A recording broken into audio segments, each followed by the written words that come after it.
Hey everybody, welcome back to the channel. So I got one of these sit-down conversations with semi-retired contracted YouTuber. Sometimes he's here, sometimes he's not. Dakota from Sports Card Anonymous. Dakota, good evening. How are you?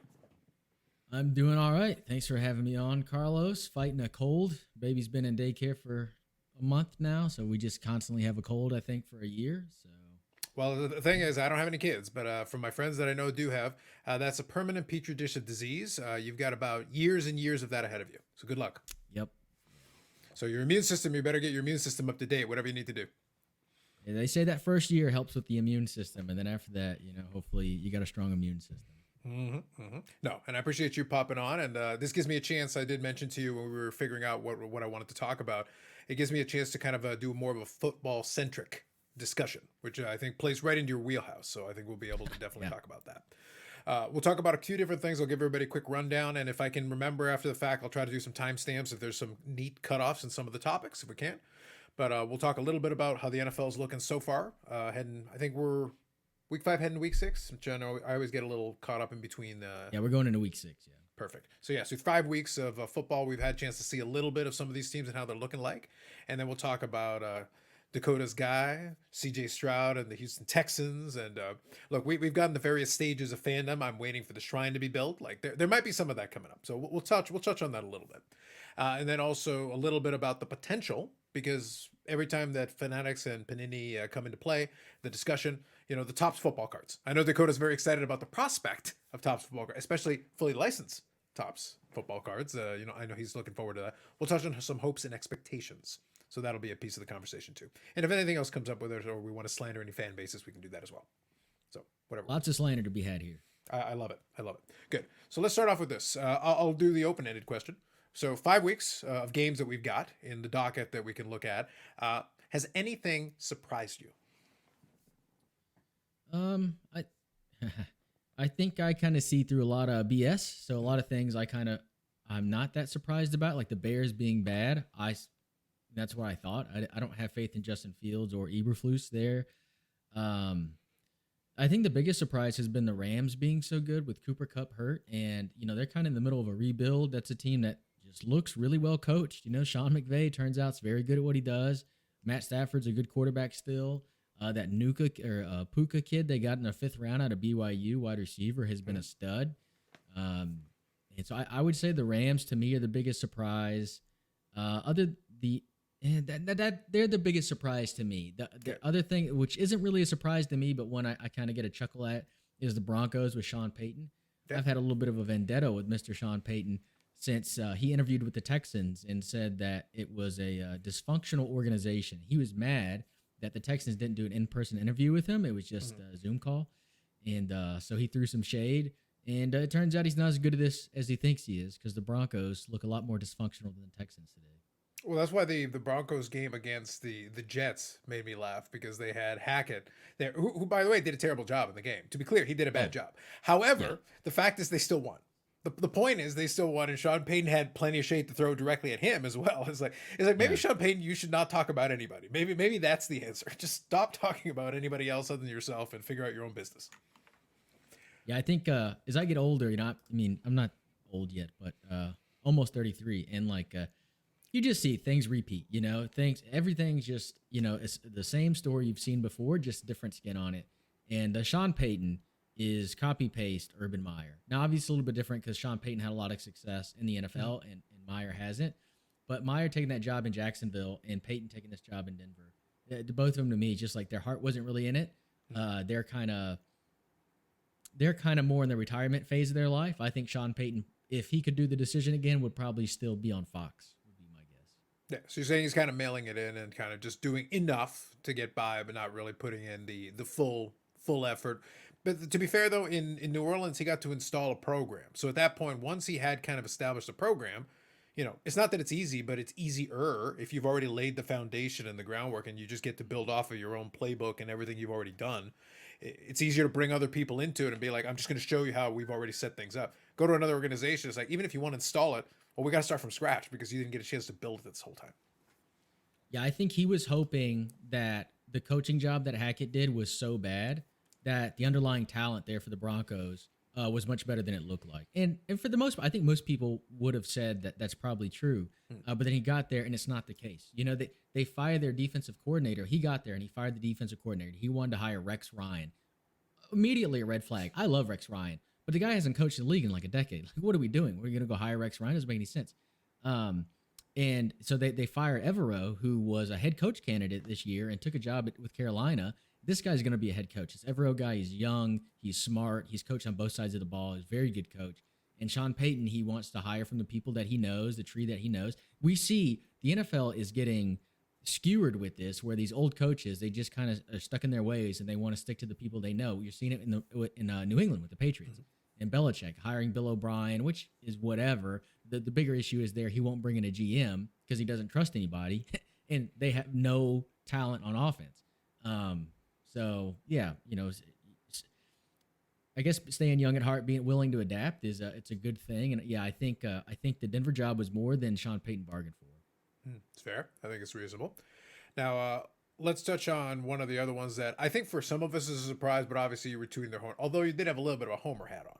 Let's talk about your Houston Texans here for a little bit. Let's do your best. Give me your best version of an impartial take. What is it you think that's working for the Houston Texans? What are you liking about because obviously they're not 5-0, but they've had moments where they've played well, and you've obviously enjoyed that. What are you seeing that you like? Let me pose it to you that way. Yeah, so going back to like it's all a story and it all just hits repeat, you know. So you try to look at your team, and when you look at a football team, the things that matter are the owner, the GM, the head coach, and the quarterback. Those are your things that matter. Everything after that is secondary.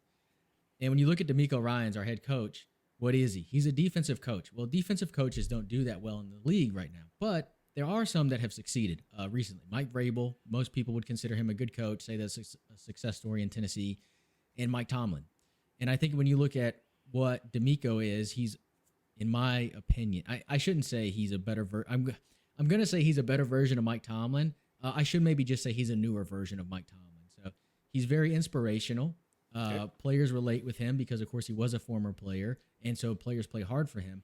But I also think that he's one of the best defensive minds in football, one of the best young defensive minds in football. I don't know that Tomlin ever really had that part down. He was fine, but I really think that what DeMeco knows on defense, I think, is, he's in the less than 1 percentile, whatever, right? Or 99th percentile. So I think the strong head coaching, right? And then when you look on offense, well, the offense is working. Well, CJ Stroud's just better than anyone thought. Like CJ Stroud's a very good quarterback, and they're running that Shanahan offense. And Slowick, our offensive coordinator, is pretty good too. And they're figuring a lot out, right? There's still a lot of growing pains. Rookie head coach, rookie offensive coordinator, rookie quarterback, a lot of rookies. I think we start 5 rookies. We have more rookie snaps than any other team in football. So there's just a lot of growing pains. But yeah, I mean, I think good coaching. I think the roster is better than people realized. And I think the last really 3 years, because most people going into the season would have said the Texans were the worst team in football or second worst behind the Cardinals. But I think people didn't really fully realize that there was some talent on this team that just wasn't much motivation or morale. And I think that really made us play down the last couple of years. Fair enough. And I'm glad you brought up the Cardinals because I really think their downfall was when they let go of the chosen Rosen. I think that Yeah. That's what doomed them. If they had just had faith in the chosen Rosen, it would have been a completely different story. But that's a different conversation. Steve Klein. I don't understand this. Steve Klein gets a lot of kudos in NFL circles about being a good GM. I have never thought that he was a good GM. Now, one thing that he did very well, he took Rosen. It was a bust, and within the very next year, he moved off Rosen. Smart people move off of bad decisions. Like that's good. Right. You learn from it, you move on. That's probably the best thing that he ever did. But people think that he's a good GM, and I'm like, he's that roster. There's a reason they're the worst roster in football. Oh, I think that the jokes aside, that's kind of an inside joke for folks that follow the channel and also follow the Discord because I have my Rosen Super PC, and I've added a very very key piece. Very choice cards. Ooh, let me tell you, if that guy was even half good, like a quarter good is like let me tell you, y'all would be jealous. Y'all would be super jealous. You wish the player PC could hold up to this level, this caliber. That's right. We'll touch on also this will play into the card theme. So we're going to bring in the cards here in a second, but we'll finish a few thoughts here on the NFL portion of it. I think in contrast to that, I've talked about it a lot on the live stream is that I kind of sight unseen because I don't go as deep into football as yourself and some of the other guys do. I enjoy. I say that I'm an educated casual when it comes to a lot of that. I'll watch all the games. I'll pay attention to it, but I'm not going to sit there and watch all 22 film. You know, I'm not going to bother with that deep. I'm not even playing in fantasy leagues and everything. But I also will listen to some of the local podcasts and everything, try to get a gauge of what they're feeling with it. And I predicted sight unseen 5 wins, and they're not far from kind of the track of what I was looking at because I didn't even look at the schedule. I go, I just expect a certain amount of regression, and I also For who? understand for the Packers. So, Okay. so looking at what they had there, I go, I think Jordan Love is going to get a chance to try, which is fine. And I've gotten a lot of what I expect out of him, which is he'll do certain things where it looks pretty good. He's an athletic guy. He's a young guy. But I laugh because somebody made the comparison. He's almost like the love child of Aaron Rodgers and Brett Favre, my boy, because he'll have these moments where he'll do certain things that are really nice, and you can tell that the fact that Aaron Rodgers actually had a decent relationship with him and actually tried to help him a little bit, as opposed to the relationship that Favre had with Rodgers back in the day. There's a little bit of that, but at the same time, he'll throw it into like multiple coverage, and I'll be like, "Well, that's very Favrean of you." It's like you realize there was no chance he was ever going to catch that. There was no reason to throw the ball over there. What are you even doing? It's highly entertaining, not necessarily in the best way. Sometimes you just sit there and go like, "Oh no, no, no, no," and then the run defense. Look, all I got to say is, I had so much confidence in the run defense, and I mentioned it on the podcast. It's not a joke. I took a flyer on one of the wagers on my betting site. You had a parlay where you could take Josh Jacobs and the Raiders win as a parlay, and you were getting three, almost 4-1. Now, Josh Jacobs is not playing well. The Raiders are terrible. I won that parlay. That's my Yeah. confidence. That's the confidence level I had. I go, I don't care if he's struggling. If somebody is going to get this man a touchdown, a rushing touchdown, it's going to be this defense is going to get him this rushing touchdown. Yeah, the Packers' rushing defense has been bad, I Really? mean, probably for a decade now, maybe a little bit less than that, maybe 7 years. But I mean, we were just talking about this. 2020, they go to the NFC Conference Championship in 2019, and they lose to the 49ers because their defense up the middle was atrocious. Mm-hmm. And then 2020 draft, so that offseason, they go into the draft, they need a DT, they need a linebacker. They trade up, get Jordan Love, a backup quarterback in the first round, and then they draft A.J. Dillon, a backup running back in the second round. And I'm not saying those players are bad and they're backups. I mean, on that roster, they were backups. So in the first and second round, they drafted backups to a roster that had just gone to the NFC Conference Championship. Just so dumb. Yeah. And it's been the great irony is in a certain way. I laugh because somebody was talking about because Rodgers is still doing the Pat McAfee interviews every week. And like I feel like they joke about that. They think that secretly Aaron Rodgers is just enjoying the fact that Matt LaFleur and all those guys are having to deal with the consequences. Like, what happens when you don't have a Hall of Fame quarterback to overcome some of the other issues you've got? And it's like, yeah, that's nobody's coming to save you. You guys have to figure it out with the personnel you have. It's like turns out you don't have the personnel that it's going to work with. Yeah. Yeah, you're exactly right. I do think Rodgers gets some Freuden out of all this. He enjoys A little Schadenfreude. We do appreciate some Schadenfreude. I'm a big fan, Yeah. big proponent of Schadenfreude. Yeah, he definitely looks back on. I mean, because he's been crying about it. I don't mean crying and but Well, he was talking let's be about- fair. Aaron Rodgers is a diva in much the same way. Look, I've had 2 Hall of Fame diva quarterbacks. I'm sure he was bitching and moaning to his homies about this constantly, to the point that they probably got sick of it. And then he ran into darkness, allegedly. Yep. So, but there was some validity to some of the complaining. Some of the complaining was justified because they were kind of taken for granted that the offense would be figured out. But then it's like, well, then fix the other side. Make my life easier. I stand in this is my personal opinion only. I feel like, and also it kind of cured some of my fandom for the Packers in the sense that the 2015 NFC Championship where they lost to Seattle and completely blew that game, and it was really stupid the way they lost. And I might have allegedly hit my head multiple times against the coffee table in frustration and anger. That was the last time I legitimately got mad at watching a sporting event. After that, I said, you know what? You can't hurt me anymore. I'm not going to allow it. And because that was the one that made me mad because I go, this team was actually really good. And they were in control of that game. So maybe this is my take on it, Dakota. I don't get mad if my team loses, if the other team is just better or they're smarter or they do something, or, even if the referees or something weird happens, like I can almost live with any of that. But if you were in control and it's your own stupidity that caused it, That's what would frustrate me as a fan. That's the one that kills me. Is that it's like there is no reason you should have lost this. You almost actively worked against your own interests, and that's why we lost that game. Yep. I think it's where Packers fans are at. It's one of the few fan bases where you have a very vocal fan out in the media, and that's Patcast. What's his name? Tom. Oh, Tom such and Grossi. such. Yep. Yeah, Tom Grossi. And so, you can see it. The last few years, it's just been the Packers just keep shooting themselves in the foot. And going back to that 2020 draft, it's like you didn't have to do that. Why did you do that? Like you had a lot of options there, and you didn't choose a good one. What are you doing? And the Packers, they find all this offensive line talent late in the draft, and then but their roster is bad. So it's like, what are you doing in the first and second round that you just keep not putting key players into the lineup? So I don't know. Yep. Now, kind of sliding it over into cards a little bit. What's funny about the Aaron Rodgers thing is Aaron Rodgers is kind of interesting. Where if I compare the two, and I ask most Packer fans to kind of compare the two guys, Favre and Rodgers, Favre is still going to be more fondly remembered because they do enjoy. But technically speaking, in terms of accomplishment, both of them have a Super Bowl. Favre got to participate in 2, but they won 1 and lost 1. More NFC Championship appearances for Rodgers. Rodgers had 4 MVPs to Favre's 3. So they do compare pretty interestingly in terms of the tenure and everything else related to it. But Rodgers just isn't going to get the same amount of love. He will eventually be remembered fondly because he did have success. But he's kind of interesting. But it also kind of reflects sometimes in the cards where, like, I think Rodgers' autographs hold more value because there's less of them.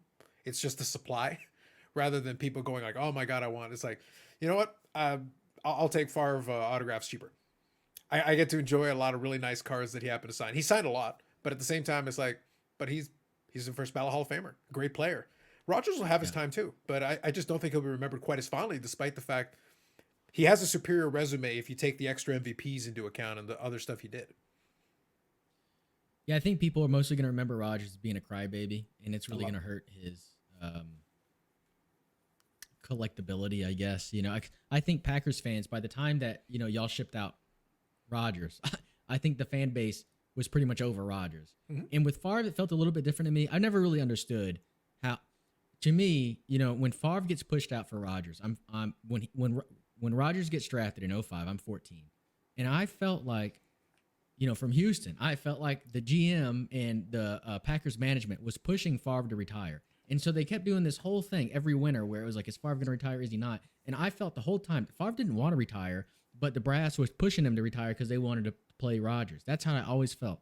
And, I don't know if that's true or not, but I was just thinking, compare that to how Rodgers, when he left, it had been 3 years of him being a diva and everybody being kind of tired of him. I think that kind of hurt his relationship with the Packer fan base. No, for sure. And to be fair, if I think the contemporary accounts and a lot of it, because I remember when that whole thing was going down. Look, I'll put it this way. I have it on my bookshelf here.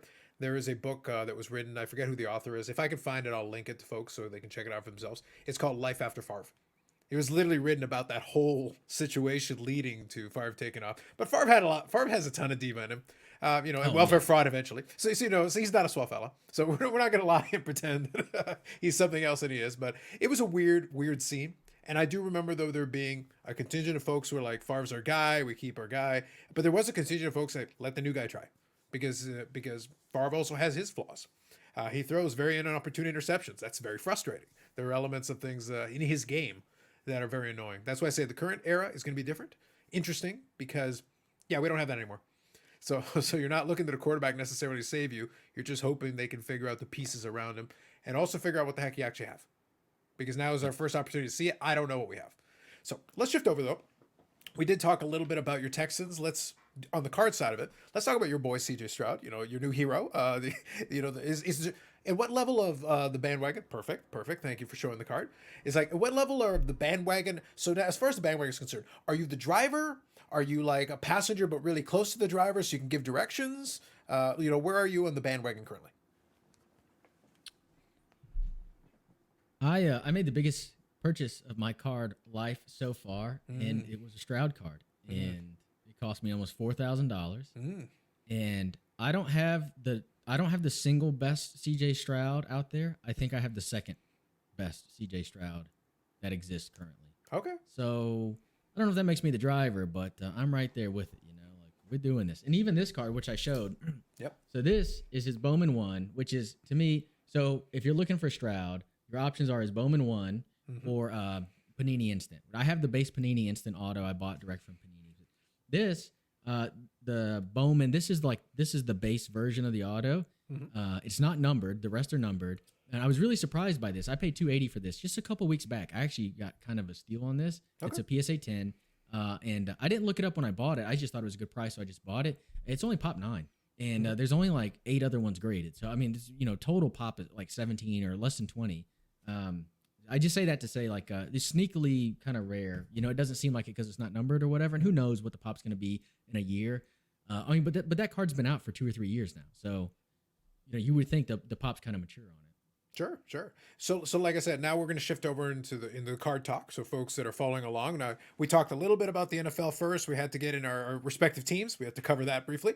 But now let's shift over to the card side of it. Dakota was able to show those cards, and he's going to have his other card, which is going to be interesting to see. I'm enjoying Paul trying to guess what it is, and everything is like, is that what you sold the name it for? So let me touch on 2 things at the same time. The CJ Stroud conversation to go along with. You go through various phases of consolidation, sell, move and shift around. Where are you sitting at currently as far as your football collectingness? There's some cards moving out, some stuff you're getting in. Where are you in that journey, in that path right now? Yeah, so I mean, part of it. So I'm saying I'm in a reset, and I haven't, said this publicly, but here you go. I'm saying I'm in a reset, and I for a long time have wanted to really reset. I mean, really go to 0. And I've really struggled with it because I have literally thousands of cards that I've had since I was a kid, and you can't just get rid of those. It's hard to do. So actually today, I took him over to my buddy Schwartz's house. Me and him grew up together, best friends still, and I was like, "Hey man, I got all these cards, and I don't want them anymore, and I can't throw them away. I can't get rid of them. I can't trash them. I can't even sell them. Would you be okay taking them?" So he took them, and who knows, they might come back to me eventually, but I just wanted them out. So I got rid of literally thousands. And then the rest of my PC, which was probably close to 500 cards, I've kept about 100, and the rest you're either listed on eBay right now or in a box sitting over here to go to ComC. So, I mean, I'm really, really doing a hard reset. The 100 that I'm keeping are cards that you can't find or they were gifted to me. And, I mean, that's kind of it.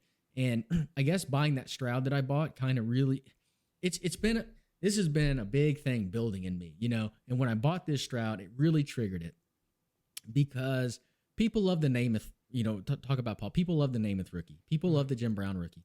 But when I go to a card show, every Tom, Dick, and John has one of each at their table.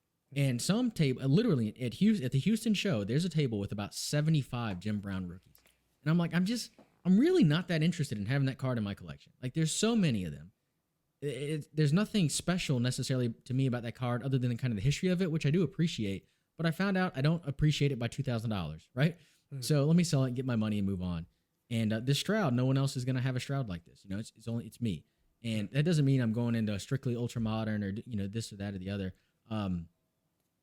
So all that to say, my plan is to go through this reset, really liquidate. I mean, really, really liquidate. And then starting from a clean slate, rethink what do I want my PC to look like so that it kind of reflects, I guess, my enjoyment of the hobby and of the sports. Sure. No, that makes sense. And that's the reason why I wanted to have this conversation with you, because I figured that would be a good time to get where you're at currently. And of course, subject to change and more evolutions and things can come, but it's a step in the process. Now, playing into it, you already mentioned the goal isn't necessarily to go all ultra modern. It's going to be still a combination of things that are going to fit. But let's talk about the CJ Stroud situation, the fandom of it a little bit. Now let's play out. We got to play out the hypothetical because it could go in any direction. Right now, he's playing very well. There's still elements of his game. Obviously, he's a rookie, so he's going to get a chance to learn and potentially get better. But you're liking what you're seeing so far, so that's good. Let's say he continues to play well, and let's say the Texans continue to evolve as a team, and things are going well with him. It turns out he is the franchise guy. Good, so he's going to have some staying power. He's going to stick around, and then at the same time, we'll combine that to go along with Thompson / Fanatics and Panini figures something out. Topps is finally able to produce the cards. You're able to get your Topps Chrome, even Topps Chrome CJ Stroud. Oh my God, heaven, the skies open up. This kind of scenario plays out. So really, a lot of things go your way. My question is, You decide to keep building your collection because, again, he's playing well. Does it become an expansive collection, or does it become like select pieces? Is it a situation where you kind of continue down what you've started, but let's say now more is available? Now we've expanded the offerings. Do you still pick and choose, or do you try to get a little bit of build a little bit of a massive collection? Where are you thinking it could go if things go your way? Yeah, this is something I've spent a lot of time thinking about in the last like week as I've kind of started this reset. And as you know, I started buying some more baseball. It's a little bit different discussion, but Sure. I've been thinking about this a lot. And I've never been a person to go just, get every card of this person available. I've never been a rainbow collector. It's just not me. It's not who I am. Sure. Yeah, I love Bagwell. People know, since I was a little kid, I love Bagwell. I don't have very many Bagwell cards. I mean, I have some nice ones. Bagwell's a player I probably have the most cards of out of anybody, and I maybe have 50 cards of Bagwell, and most of them are in a binder, right? There's only about 5 or 6 of them in a top loader and a graded slab. So it's never going to be a crazy wide expanse. The thing for me there'd probably be a couple of things that I'd want to check. So I have the Panini auto check. This other card that I have coming in is going to be a big check for me. And then if there was another card, it would depend on what's going to come out. If he's got a Prism Silver, I might be happy with that. If Topps Chrome comes out fully licensed, maybe a nice refractor of that. I don't really know. It's kind of part of my issue with football cards that I'm struggling with right now is there's a lot of unknown, and there's been that way for a long time actually. And it's actually really starting to bother me. So.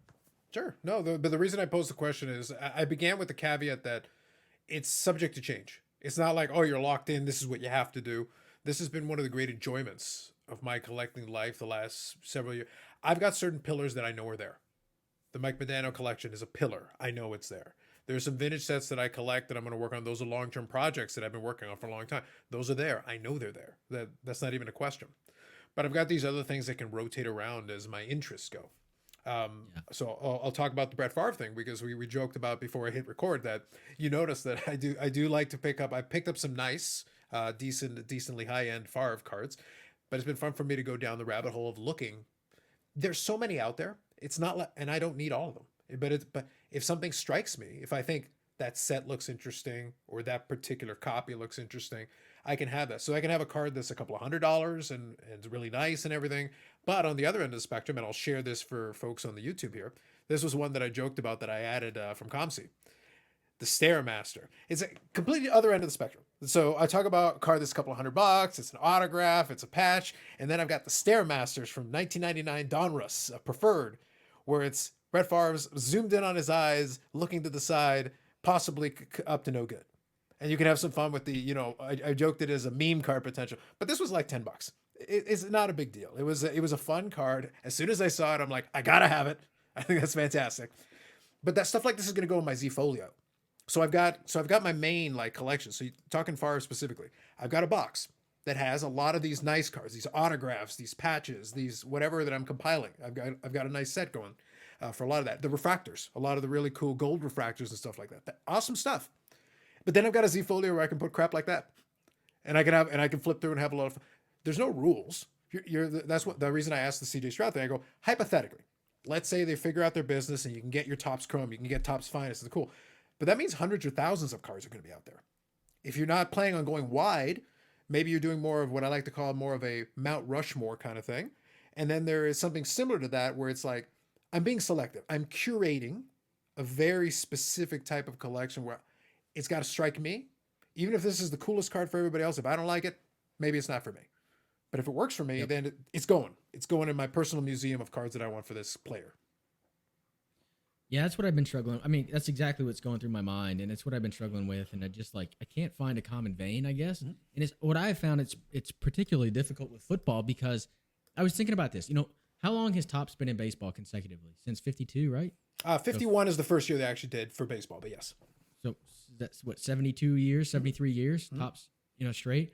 You look at football, in the 70s, 60s, 70s, and 80s, Topps wasn't even licensed. Then we lost Topps for the last decade. Now it's coming back, and it's like there's no continuity in football, and it makes it really difficult. For me, it's made it very difficult to really find, like, how do I form my collection? And it's actually what's so appealing to me right now about baseball. If I point over here, it's because my Astros collection is on the wall right here. And I've always been I know my brand is football and I really leaned into that, but I've always been an Astros collector first and foremost. Like that's the thing that I collect more than anything. And I only have a few binders left, but I have every year I get the tops, Astros. I get my SP variations of all my guys. Like I love the Astros. It's my number one thing. And so, yeah, I think I've kind of leaned in that a little bit because I find it really appealing that you get these nice sets. You get them every year. They've been there for 30 years, 40 years. Obviously there was a lot of change in the 90s. And so, but there's still this vein of that's the history of the collection. And it can continue with when I look at football for me, when I put together these players that are like a Kurt Warner or CJ Stroud, it looks hodgepodge because there's no connection between the two about what's available. And that really bothers me. So just continuing from where you were saying there is that I think the hodgepodge thing that you were talking about, I think is an interesting point because it plays a little bit of that curation thing that I was talking about. So let's expand on that thought for a second, the curation idea, because this is something I've enjoyed. And I'll give a shout out to, I want to say Carlson Cards. I think this is one of the guys that Paul likes. He does a little podcast where he talks with some collectors and things. Although sometimes the stories I'll listen to him and I'm like, I get what you're saying, but I feel like you've learned maybe the right lessons in a weird way. That's me. Again, just as a longtime collector, I go, I think you got to the right conclusion, but I think the way you got there is a little weird. But look, I'm not going to judge it. I feel like you still got to the right destination somehow. You took a weird Yeah. turn there at Albuquerque, but that's fine. Cool, you do you. But I will say one thing that I like that he focused on is the thought process, which is what we're talking about here. The curation thing is interesting because the thing about curating, if you think about a museum or you think about something like that, and you don't have to be quite that grandiose with your collection, but when I say curation, that's really what we're talking about. It feels weird if it doesn't feel like it has a theme or a cohesion. Maybe cohesion is the best word here. Like individual cool cards can be nice, but you put them beside each other and it almost feels like there's no rhyme or reason because you're trying to figure out like, well, how does this fit with this? If I say that you collect autographs for this person, then you could have a bunch of autograph cards and that could still make total sense. Or maybe you're a memorabilia, you're like a guy who's like, oh, I want like memorabilia autograph cards, but I want it to be, game used. So then you focus and you niche down to be like, I'm going to seek out the sets and years and brands that do that. Or I want to grab a couple samples from the, late 90s, early 2000s when football came out with a lot of cool stuff. I've found those to be good spots for me to cherry pick some of those Favre cards. A lot of that early 2000s, late 90s stuff has been a gold mine for me. I knew of those sets, but I got to go deep dive and figure out like there's some good stuff there. And if something comes up that I know is interesting or tough to come by or pull, I can grab some of those 90s Grail cards, a cut above. That's an awesome set, an awesome card. That's a great piece to add. 90s is also when Favre was at his apex, winning Yep. multiple MVPs. So logically, it makes sense to fit. So I'm looking for those, looking for some of those gold refractors, and then grabbing some memorabilia and autograph piece. Even though he signed a billion cards, I don't need this year's Prism that he signed. I'm looking for the Right. 2006 one that he signed.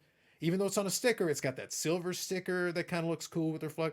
So I'm being particular. I'm niching down from there. That's the curation portion of it.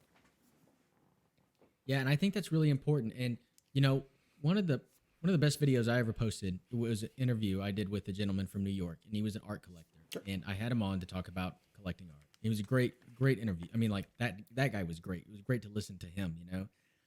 And I was acknowledging then that I was struggling understanding like what does putting together a collection I'm satisfied look like, and I've just continued to struggle with it. And I have known for over 2 years that I wanted to do a reset, but I didn't think it was possible. But basically, ComC lets me do a reset because I don't. If it's on ComC, I don't care. Just send it to ComC, and that's why when I know my reset's going to be I'm going to have 100 cards on me plus 3 binders. I don't really count those. I cut my binders down from 10 to 3, so it's a big deal. And so that's all I have. And then so I basically get to start with a whole blank slate, and I don't have to worry about selling all these cards before I do it because I can send it to ComC and just let ComC, let it deal there. So that's been a big bonus for me. Now I'm trying to sell a lot of it on eBay. I said that I already have 200 listed. I've got probably another 60 to 100 that I'd like to list to use the cash, to buy some other stuff. But before I start crazy buying, I will be sitting and thinking about what is it I want it to look like. And to your point, like, what is the theme or what is the process? What is this connecting thread through the collection? For sure. I think that's become a kind of I think one important piece of this discussion always is that at the same time that I listen and I hear a lot of collectors complaining to me about how expensive it is, and I agree with them, I'm finding that at the same time, my average price that I'm paying per card is slowly going up because I'm not buying volume of inexpensive cards. That Stairmaster is a good example of kind of the other end of the spectrum because I still want to have fun. I don't want to sit there and buy hundreds of dollars worth of, and I don't want to sit there and spend thousands of dollars worth of card. It better be damn well worth it. If I'm going to spend that kind of money that could go to something else if on a piece of cardboard, no matter how nice a piece of cardboard might be. But there's a world where those 10 and 15 and $20 cards could be a lot of fun. You could put together in a Z folio. I don't reject that. That's why I have the Z folios. That's why I Hmm. still like to put cards in. I'll still find cool. When I see that Stairmaster or something like it, you know what? I want that. I didn't even know I wanted it, but now I do. So I'll take that. But for everything else, I'm going to be pickier. I'm not going to try to add hundreds of cards to my collection. I want to pick and choose some pieces. And then if you've got a case like yours, maybe you've got a case that you want to put on display. So then the question is, so what's worthy of being put onto a display? If you've only got a certain amount of slots, what is the appropriate way to fill that? You could put your $5 cards in it if you want. Like no one's saying no. You can do it if you wish, but it almost feels like overkill. Maybe the Z Folio is a more appropriate venue for those cards. Yeah, I'm a big proponent of binders. I think they're good, but I guess I just felt like you talked about, like cheaper cards. I guess I felt like crushed by the weight of the amount of cards that I had. Sure. And the good thing about ComSeat, because I do enjoy the low dollar flipping. Everybody knows that about me. And I enjoy the volume, but I don't enjoy the volume in my life. Mm. So ComSeat is a great outlet for that. And I'm not even sponsored by them anymore. I was going to say, saying, I almost feel like I should be sponsored just from this Yeah. episode. It's like, I'm saying- Comsy, hit me up. Let's go. yeah, this is just real talk. So the Yep. ability to send it there and have my fun there, like just Mhm. I got money there and I can have my fun. I can do my dumb 25-cent into 75-cent buys there. I don't have to do it in person. Mhm. But in my person and what I have around me, well, that's my curated selection of stuff that I like, right? And that's where I'm trying to get to, right? I'm still in the middle of it, and we've come a long way. The last week, honestly, I've been working at this like tirelessly in the background, like actually physically moving cards, listing cards, getting rid of cards. It's been a lot of work, and but I'm glad that I'm on the other side of it now, more or less. I basically just have to ship the ComC, and then I'll be done. So. Nice. And for those of you playing the drinking game, you're probably already keeled over from every time he said Comsy. So, you're welcome or condolences, whatever feels appropriate to you when you come to. So I think that's important. But no, I appreciate that. And I also appreciate that we were able to have a little discussion about the process because I think a lot of people are going through that. But the only reason I made mention also of the budget thing is that I want to make sure I respect. Because for some people, maybe the $5 or $10 cards and filling up a Z folio it might be the best for them. I'm never going to recommend anybody, oh yeah, go spend thousands of dollars. Like people have lives, they've got families, they've got things that they should probably be spending their money on that doesn't involve cardboard. This should be a fun thing. It's a fun diversion. It's a fun hobby. It's a way to enjoy yourself. Goodness knows when we talk about the Discord that we make reference to on the live streams and stuff, it's like we talk a lot of BS, a lot of trash, and a lot of nonsense, but we can still appreciate and enjoy cards because when somebody gets a cool card for their collection, even if it's not something I want, I'm happy for them because that's cool. Hey, that's great. And if it fits in your collection and what you want to do, that's fantastic. I think that's a good thing. I don't obviously. I mean, I don't care if people like the Shroud that I bought. Almost $4,000. I mean, it's the most expensive card that I bought, and it's by a mile. And it's not like, oh, every card I'm going to buy from now on is $4,000. Now they're probably going to be about $100, like or less. I mean, like, is what I wish I would have done is I wish I would have been careful about buying a $5 card as I was about a $175 card. When you look at a $200 card or depending on your budget, 2,000, it doesn't whatever. You probably look at it and say, do I really want it? You really sit there and think. But when a card's $3 or $5, or you go to a show and it's a quarter or it's $1, it's whatever, just put it in the bin. Who cares? And then when you look up, you're like, I got too many cards. I got to clean this out. And this isn't something that's just started for me since COVID. I mean, this is something I've been doing since '99, and that's what made the reset for me so difficult because I have all these cards that I've had for 20 years and I can't just get rid of them. Right? I felt bad about that. Mm-hmm.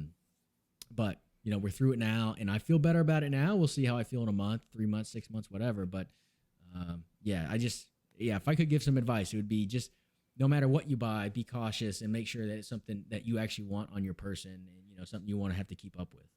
Makes sense. So what I want to do is we had kind of a general timeline we wanted to go with. We have more time on it, but right now I feel like that conversation has actually hit a good flow in a good spot. So I won't take up too much more of your time there. But I do want to touch on one more thing since it's timely. You did already mention your Astros, and obviously they're playing well right now, and we may have an internal state war happening on the Discord if everything comes to pass. It's like, oh, I can't. I'm like, I'm rooting for it actively, for reasons. But, however, let me ask this question. Obviously, you've been getting a little bit more into baseball, so we'll touch on this briefly here at the end before we wind her down. But you're getting a little more into baseball. You've got certain things that I think you're keeping an eye on and catching your eye. Is there an Astros thing that you would love to have? Like, might not be necessarily on your radar yet, but it might be something you're looking out for or keeping an eye out for or something like that. Is there anything Astros wise that you're interested in? Um, so my favorite cards in baseball right now are Topps Heritage Autos, Topps Golds. Mm-hmm. I also like the Topps Variations. Just based like just cheapy variations. Like I have the full set of variations from last year for my Astros because they won the World Series. Like I like doing that. Mm-hmm. And then of course Topps Dynasty. Um, I would like a Topps Dynasty Bagwell. Uh, I have a Bregman and an Altuve, and I guess I would like to add a Bagwell, a Kyle Tucker, and a Jordan. That Mm-hmm. would be the things that I would like to add. No, that's fair. That's the reason why I asked. I think the Dynasty makes nice cards. I think they're really nice cards. So actually, this reminds me, I can wind it into the other thing we talked about, the hopes and dreams of if Fanatics figures out the deal with Panini and everything. What would you think about what do you think? How quickly would your head explode if there was a CJ Stroud Topps Dynasty football? I mean, it would. I mean, I would never be able to buy it. I wouldn't be able to afford it, but or I wouldn't be willing to spend the money. But yeah, I mean, that's like I get excited thinking about that. You know, that's what I'm looking for. That's what I'm waiting for. And I guess the more that I've thought about that over the last few months, the more I've kind of fell into this like football really got the short end of the stick from the hobby perspective. So the reason that I'm looking more into baseball and Sure. whatever is a little bit of a tangent here, but I've always loved baseball. I've always known baseball. I've been, you know, I'm pretty tuned in with baseball, believe it or not. I think a lot of people probably wouldn't peg me for that, but I've always loved baseball. But I'm not a big prospect guy, and that's what baseball, the hobby, felt like to me. It was like a kind of prospecting. I blame Phil But Minton. guys, yeah, filming, yeah, that's right. But Chad C&T Collectibles, and Will, they've kind of opened my eyes and say it can be a lot more than that. And as I started looking around the hobby a little bit more, the baseball part, I'm like, oh, this is awesome because they have established sets that people wait for every year and established parallels. And it's like it's a much more healthy ecosystem than football. When you look at football, you know all these jokers just chase the Herbert auto, the Burrow auto, and they leave everything else to the wayside. And it's just there's so much wasted product and wasted money in football cards. It's I don't know, it's a little infuriating. Sure. No, I think that's a fair kind of angle on it. But we're cool with the Desmond Ritter, right? I think those on that guy gets a lot of flack. It's just highly entertaining to me. It's one of the great joys. Look, we mentioned the Schadenfreude. Dakota knows I live for the Schadenfreude. Live for You know, it's so funny. The Falcons played the Texans last week, and they beat the Texans. And in Steve's content creator league, I was playing Jeff Wilson, Falcons fan versus Texans fan, and I lost. And I messaged Jeff. I was like, "Man, this is it's not cool. You beat me on Sunday, and you beat me in fantasy too. That's not. You got to give me one of those." Mm-hmm, mm-hmm. It's okay if it makes you feel any better. Regardless, I think his card lost value somehow. Regardless, like it doesn't matter what it is. It probably lost 10% on it, no matter what happened. Like it's that guy. I wouldn't want to be a Falcons fan ever. Like after 28-3, you'd be done. I joked with my buddies after that game. After 28-3, it's like just fold the franchise. Just be done with it. Like at that point, I feel like you should just fold it immediately or relegate it to the XFL. Just send it somewhere else. He came back and had a good week. Yeah, and that's a crazy thing too. Like, so he spent 23,000 on that Ritter Prism, Something like that, yeah. Right? Something like that, yeah. Roughly, whatever the number is. Sure. And it's just like, I don't know, man. There's no outside of your one and ones, like these crazy splash cards in football. No one cares about anything else, and I guess that's starting to eat at me. I'm like, it's kind of a way because then when I go look at baseball and people appreciate the Topps Gold and Topps Heritage and they do funky things like they had Topps Gallery for forever and they cut that and add Bob Ross, so you can say, well, that's a change, but it's like they're just trying to figure out the best lineup. But you still have so much of it that's consistent year over year that people can look forward to. And even in football, I mean, Panini changes so much year over year. I don't know. I don't know. Not a fan. Oh, fair enough. I think it does. I think to your point, though, it does help that we had one company that's been producing the cards consistently for a long time. So we can rely on Topps flagship being out there. And then especially for the last several decades, Topps Finest, Topps Chrome, they'll be there. in some format, some capacity. In this case, now we've got multiple chromes. So if you're not satisfied with one chrome, you can get chrome cosmic. I think there's a couple of different things in there. Chrome Plus we got black, taco black chrome. fractors. Yeah, taco fractors. Hey, free Taco Bell for life would be all right. Yeah, but look, the point is they're trying stuff. I'm okay with it because it's still at the end of the day, taco factor or not, it's still based on it's based on a foundation that's already been established. We're starting with Exactly. something, and then you want to build on top of that and try some stuff. Well, go ahead because next year we'll get a Topps flagship anyway. We'll have 2024 Topps. It'll be there. Yep. And I think that does help. To your point, that does help a market. It does make people more comfortable to know that regardless of whatever wackiness they'll do, there's certain things you can rely on. And if that's all you care about, then just stick with that. Stick with flagship, stick with Chrome, stick with Finest, and ignore the rest if you don't want to. Yep. Yeah, I agree with that. Yeah. Makes sense. So I'll leave it at that. Thank you for a great conversation. I appreciate it. I pitch your socials. I'll put them in the link in the description. It's one of those things. If somebody wants to subscribe, there may be a video randomly at some point in the future. Who knows? Yeah, I'll probably talk about this whole reset thing once it's done. Sure. I don't think I've made a video in 2 months. I don't know. I think I made one Twitter post in the last month. I'm not good on the. I'm not a good content creator. Let's just put it like that. Huh? You should just tell everybody that the videos are all on the OnlyFans. If they're on the OnlyFans, that's the only place they can get the video. The content, you got to go there. I can't link it for you. Yeah. I'm sorry. I can't. Yeah. Got to get through that paywall, you know? Mm-hmm. Sounds about right. But no, I appreciate it. And sincere good luck the rest of the way with your CJ Stroud fandom. I'll be watching it with great enjoyment. No matter what happens, it's going to be highly entertaining for me and for us in the Discord. If it works out, that's great. If it doesn't, it'll still be funny. Yeah, it's gonna be a roller coaster for me, and either way, y'all gonna have some enjoyment in your lives. So. Oh, without a doubt and without question. And if it does work out, then we're just going to find out how deep this bandwagon driving goes. Because if the CJ Stroud, shrine gets built, then I want videos in the CJ Stroud shrine. That's what I want. I don't know. Yeah, he'll have the top row on my in my showcase. That's it. That's all he gets. All right, fair enough. And good luck to Houston Astros as well. I know not everybody will share in that sentiment, but right now, for my entertainment purposes, it works out really well. So, good luck to Houston Astros, and we'll see what happens from there for the rest of the rounds. Yeah. There's gonna be a real fight in Texas between the Rangers and the Astros. I mean, that's been even on social media. That's getting real heated. It's been heated all year. The Rangers fans and Astros fans. This is gonna be. I mean, it's gonna be crazy. Assuming they're going into the ninth inning right now, and the Astros are up 1. Assuming the Astros, progress to the next round. It's going to be nuts. It's going to be actually wild. Well, I think that the rest of us on the Discord are going to enjoy when Wes says, tell Dakota this. You won't even communicate directly. You will communicate through intermediaries. There must be a separation between the two of you. Yeah, it could get pretty heated. All right, good stuff. So thank you very much. Appreciate you coming in and chatting some football with me. Like I said, not normally what people expect out of me, but I've had a lot of fun working on that segment of it. You guys will see some more stuff because the folks on the Discord I've already seen, and I try to share here and there where I can. But I've added some other pieces that I think are going to be fun. I've even added a couple more Rosens. That'll be fun as well. But that, don't take it too serious. I literally have people at Dakota get mad at me about the Rosen thing. It's like, it's a joke. I'm having fun. And I'm not paying a lot for these cards. I really am not. Yeah. It's meant to be. It's meant to be a joke. Well, do those people know that there's a serious contender for the #1 Rosen collector? I mean, there's a self-proclaimed #1 Rosen collector. I was going to say, yeah. I got to get ahead of that guy. I got to find a way to get ahead of that guy. Look, I've actually added 2 1-of-1s. You guys have seen one of them. I've actually added 2 1-of-1s to the PC. Woo-hoo. Let me tell you, man, it's getting crazy out in these Rosen streets. Oh man. All right, folks. So more videos coming up on the channel. Live streams on Friday at 8 p.m. Eastern Time. Dakota's had some fun popping in the chat a little bit here and there, having some fun. Also, we started doing a podcast. So it's Baubles and Ball Cards, who Dakota's also familiar with, our buddy Eric, and tentative planning. We may get someone from the Discord who may eventually be at war with Dakota. There's a spoiler for you. That might be at war with Dakota. Might be joining us on this next episode if everything comes together timing-wise. So spoiler, y'all know. All right, folks. Thanks very much, and we catch you in the next one.